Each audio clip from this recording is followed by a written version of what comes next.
Olá, olá, eu sou o Flávio de Souza e talvez você me conheça, eu trabalhei como ator, autor e roteirista em programas de televisão como O Mundo da Lua e O Castelo Rá-Tim-Bum. Nesse vídeo eu vou falar tudo o que você sempre quis saber sobre os contos de fada, com ou sem fada, e também muitas outras coisas que você não queria saber porque você não sabia que existia. Então, se você gostar, por favor, se inscreva e se curtir, curta também.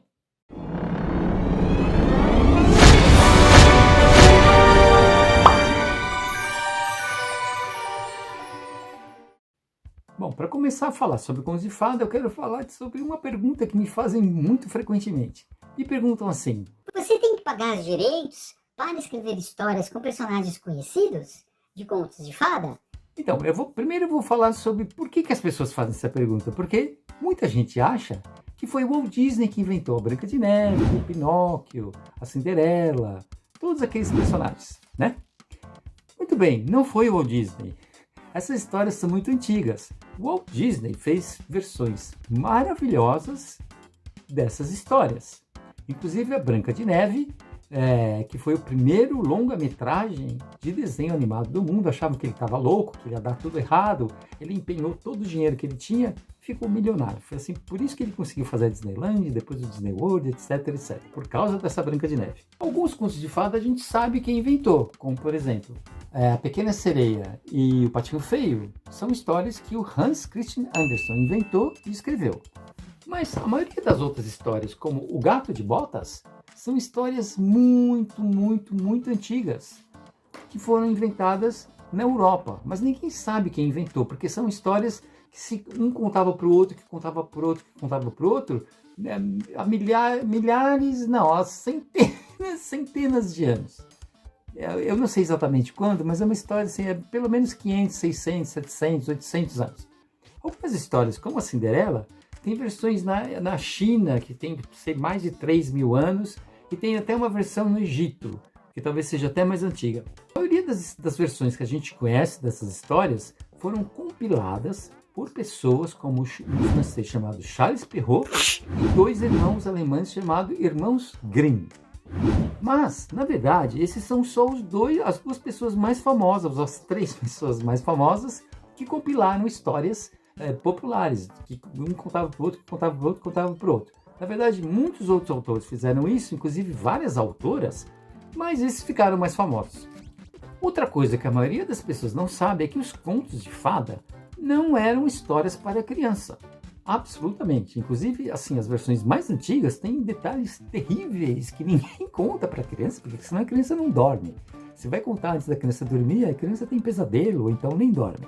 Porque, por exemplo, as duas irmãs más da Cinderela, ela, na hora que vem experimentar o sapatinho de cristal, para tentar enfiar o pé delas naquele sapatinho de cristal, uma corta os dedos fora e a outra corta o calcanhar. Você imagina essa cena, né? Uma coisa bem cheia de sangue. Então, essas histórias, por que elas eram histórias para adultos? Porque os adultos, a maioria dos adultos, há 500, 600, 700 anos atrás, trabalhavam o dia inteiro. Porque tinha príncipes, tinha as princesas, tinha os condes, assim, que são geralmente os personagens principais dos contos de fada. Enquanto isso, tinha uma multidão de gente limpando o jardim, plantando, colhendo, moendo os grãos para fazer farinha, outros pegando a farinha e fazendo pão para o rei, as princesas comerem, bolo, etc, etc, etc. E a limpeza e muitas outras coisas, tudo. Quem que fazia aquelas carruagens? Alguém fazia as carruagens, alguém guiava as carruagens, alguém cuidava os cavalos, alguém cuidava dos cavalos, alguém cuidava dos cachorros, um monte de coisa. Então, muita gente ficava trabalhando o dia inteiro. E nessa época não tinha rádio, não tinha televisão, não tinha internet, não tinha nada. Não tinha livros. Aí que tá, não tinha livros ainda. Os livros foram aparecendo muito depois, porque os primeiros livros eram manuscritos. Então, pouquíssimas pessoas, geralmente nem pessoas eram assim, são reis, as pessoas mais importantes da igreja, pessoas importantíssimas que tinham livros para ler. E a maioria nem sabia ler. Mesmo essas pessoas, às vezes o rei não sabia ler, alguém tinha que ler para o rei, tá certo? Mesmo se existissem livros, quase todo mundo não sabia ler. Então, como que eles tinham contato com histórias? Que história é uma coisa que o ser humano precisa. Desde quando ainda era meio macaco, assim, quando se reunia em volta da fogueira, depois de um dia de caçada, que também a Idade da Pedra era terrível, que eles trabalhavam sem parar também para não morrer e para conseguir comer. Como eles se divertiam? Contando histórias um para o outro. E nessa época, o que eles faziam o dia inteiro enquanto eles trabalhavam? Eles cantavam e contavam histórias um para o outro. Cada vez era um que contava. Então eram histórias que eles tinham ouvido dos pais, que tinham ouvido dos avós, que tinham ouvido dos bisavós, dos trisavós e tataravós, etc, etc. Claro que cada vez que uma pessoa ia contar, ela inventava uma coisinha a mais, que é assim que acontece. Toda história vai aumentando porque a pessoa conta, aí a pessoa que ouviu vai lá, vai contar para outra pessoa, já conta, inventa uma coisinha a mais. Às vezes nem percebe que inventou. Então essas histórias foram se transformando em muitas outras, inclusive. Na verdade, tem histórias... Tem compilações de contos italianos, por exemplo, que são muito parecidos uns com outros, mas tem detalhes diferentes. De repente a história vai para um lado e a outra versão vai para o outro. Então acontecia isso, as pessoas ficavam contando histórias um para o outro e tinha inclusive esses detalhes escabrosos. E as crianças, se quisessem e estivessem por ali, escutavam também, mas não era especialmente para as crianças. Isso começou a acontecer depois, mais tarde, quando inclusive já existiam bastante livros, as crianças começaram a aprender a ler, e aí sim, então vamos transformar aquelas histórias, etc. Foram fazendo umas versões um pouquinho menos de terror, para as crianças, até pequenas, lerem, ou então alguém lê para elas antes de dormir, ou sei lá, quando estavam brincando em algum lugar. Bom, como eu já falei, sempre me pergunto por que você usa personagens de histórias de contos de fada, com ou sem fada? Por quê? Porque eu escrevi vários livros em que eu fiz variações de histórias de contos de fada, certo? Com personagens de contos de fada, inventando coisas a mais, etc, etc. Aí me perguntam, por que você faz isso? Bom, primeiro porque eu quero. Segundo porque eu gosto desses personagens. Terceiro, que é legal, eu pensei, acho que uma das coisas que eu pensei é assim, as pessoas já conhecem o personagem. Então é legal você inventar uma nova versão, porque é de um personagem que a pessoa já conhece. Ou então, às vezes não, porque tem história, às vezes criança não conhece personagem nenhum. Mas, por que eu tenho essa mania? Provavelmente por causa do primeiro livro que eu li na minha vida, que foi o livro que eu mais li na minha vida, chamado Reinações de Narizinho, de Monteiro Lobato. Em que, no primeiro livro dele, que tem várias histórias, que na verdade tinha um outro nome, era um livro que ele foi pondo histórias a mais. Aí ficou um livro bem grande que chama Reinações de Narizinho. E algumas dessas histórias que acontecem no sítio do Pica-Pau Amarelo tem personagens de contos de fada. E também das Mil e Uma Noites. Por exemplo, o Aladim sempre participa das histórias ele é um dos personagens preferidos do Monteiro Lobato. E ele, inclusive... ele é meu ídolo, certo? Eu aprendi a escrever histórias para crianças com ele e depois com outras pessoas também, como, por exemplo, a Lígia Bojunga, que é uma escritora maravilhosa também. Mas ele foi o meu primeiro professor, por quê? Porque foi o primeiro livro que eu li na minha vida. Por quê? Porque o meu programa preferido chamava Sítio do Pica-Pau Amarelo, certo? Era o único programa feito especialmente para crianças, durante muito tempo. Depois começaram a fazer outros.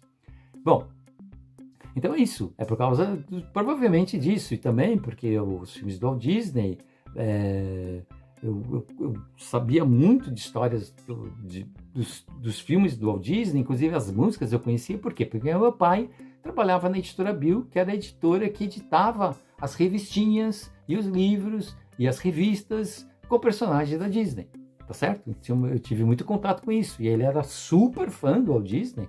Então ele contava histórias do Walt Disney e às vezes os filmes demoravam para ser reprisados, porque vários deles já tinham sido feitos quando eu nasci. Então eram filmes meio antigos. Então demorava para eles serem reprisados. Então eu ficava imaginando, eram histórias que às vezes eu assistia o filme. Teve uma vez que eu fiquei um pouco decepcionada, porque eu ouvi tanto falar daquela história, que eu inventei tantas coisas na minha cabeça, que o filme, é claro que não tinha tudo isso. Porque provavelmente para ter tudo que eu imaginava, eu acho que o filme tinha que ter 16 horas. Teve muita coisa de contos de fadas na minha vida. Primeiro que eu inventei uns livros, com variações de história de contos de fadas, depois eu inventei outro, e outro, e outro, e outro. E aí me convidaram para fazer adaptações de histórias a minha versão de alguns contos de fada. E aí apareceram umas coisas para fazer, como, por exemplo, uma ópera chamada João e Maria, que conta a história da João e Maria, mas é uma ópera, com cantores de ópera.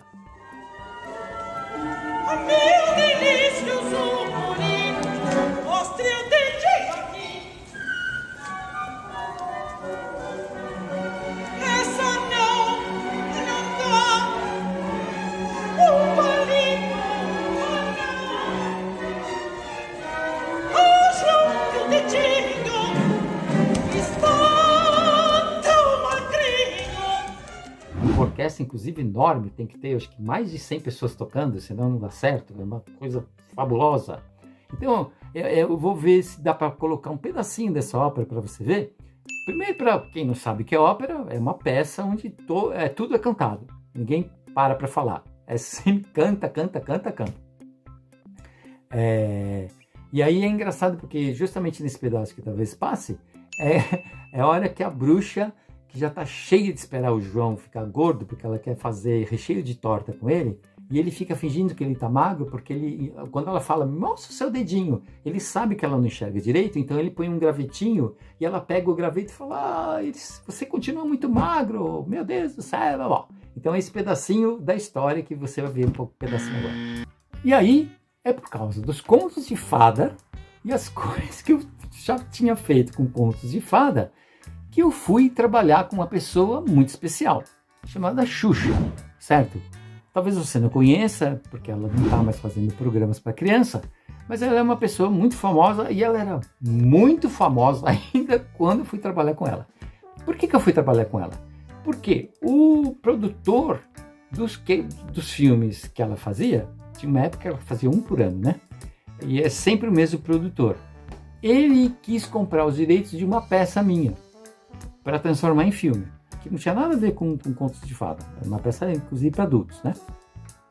E aí a gente ficou amigo e tal, e aí ele já estava para fazer o próximo filme da Xuxa, e ele me perguntou se eu não tinha uma história assim com personagens de contos de fada, porque a Xuxa tinha visto uma peça em Nova York, quando ela morava lá com o Pelé, que depois fizeram esse filme, inclusive a Meryl Streep trabalha, ela era bruxa e tal, em que era uma peça musical em que misturava personagens de várias histórias de contos de fada, vários contos de fada, na verdade, né?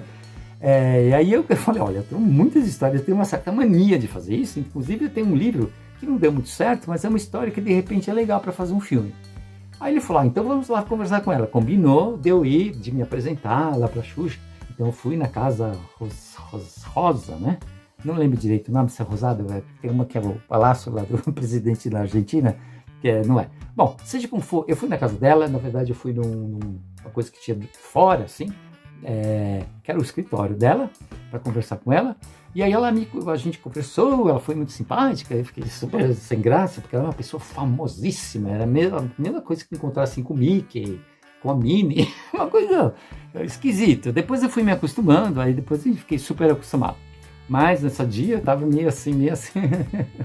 Bom, aí ela me falou, aí eu comecei a relaxar, a gente começou, e aí ela falou que ela queria fazer um filme que, na verdade, nem era tão parecido com aquela peça que ela tinha assistido. Ela, na verdade, queria fazer uma coisa que tinha a ver com um livro que ela gostava muito, era um dos livros preferidos dela, que ela lia quase toda noite para Sasha, em que contava as histórias do conto de fada, mas não era dos personagens principais, era assim com os outros personagens.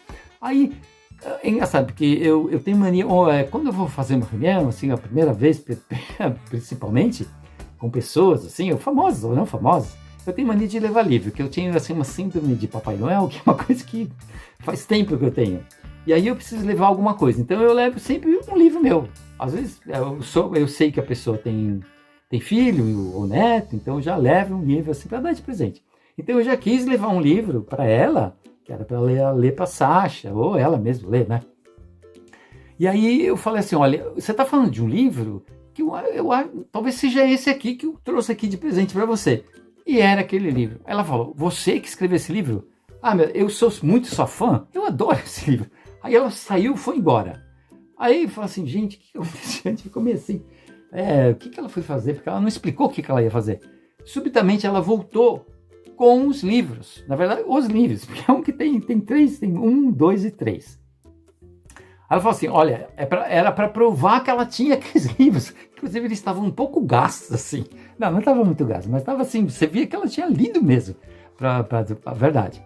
Bom, então deu tudo certo. A partir daí, era eu que ia escrever esse filme, porque eu tinha escrito o livro da onde ela tinha tirado a ideia.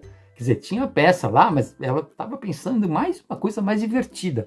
Porque a peça musical é divertida, mas chega uma hora que começa a ficar muito triste, assim, não é peça para criança, na verdade. Bom, aí eu escrevi o roteiro de um filme chamado Abracadabra, ou Xuxa em Abracadabra, na verdade chama Abracadabra. E deu muito certo, fez muito sucesso, e eu fiquei muito realizado. E aí eu acabei fazendo o roteiro de mais 4 filmes dela. E não só isso, como eu fiz roteiros de especial de final de ano e trabalhei no programa dela. Eu entrei primeiro para escrever um que chamava Xuxa no Mundo da Imaginação, que foi o programa que ela inventou, que tinha um pouco a ver com aqueles programas da TV Cultura que eu já tinha feito, que ela assistia, que ela gostava. Aí agora só falta contar uma outra parte, que são os livros meus que tem a ver com contos de fada. Então, como era aquele livro que a Xuxa lia para Sasha? Que história é essa? Opa! Que história é essa? Tá certo? Esse era o livro preferido da Xuxa, ok? E aí eu inclusive levei uma cópia, já estava autografada para ela adorou. Ai, que bom! E aí ela não só tinha um, como ela tinha 2 também, certo? E depois ela me falou que ela adquiriu 3, quando saiu 3. Porque você sabe que tem história essa, que história essa 2, que história essa 3. E eu escrevi outros livros também. Um exemplo de outro livro que eu fiz com contos de fada é um que chama 9 Chapeuzinhos, que são 9 versões diferentes da Chapeuzinho Vermelho, que se passa cada um numa época e num lugar diferente. Então, por exemplo, começa que ela é um dinossauro, certo? Depois ela é uma menina indiana. Depois ela é uma mocinha grega, na época da Grécia Antiga, e vai indo. Aí tem uma versão que é no Brasil, antes do Brasil, logo que o Brasil foi descoberto. Aí tem outra que é no tempo lá do Robin Hood. Aí tem uma que se passa em Minas Gerais, que tem a ver com lobisomem. Tem uma outra que se passa no Rio de Janeiro, quando o Rio de Janeiro era a capital e ainda era um império. E aí vai indo até que fica lá no futuro. Tem uma história que se passa no futuro, inventado, né? Como eles antigamente achavam que o futuro ia ser. E tem uma que é no futuro mesmo, que é em 3006. E aí, o mais legal desse livro, que eu adoro, é que cada uma dessas histórias foi ilustrada por um ilustrador diferente. Estou falando de programa de televisão, fui falar de livro, falei de diretor. E todos são excelentes e fizeram um trabalho maravilhoso. Então é isso aí. É isso que eu tenho para falar do Contos de Fada, com ou sem fada. E pronto. Muito obrigado. Se você chegou até aqui, obrigado pela sua atenção. E até o próximo.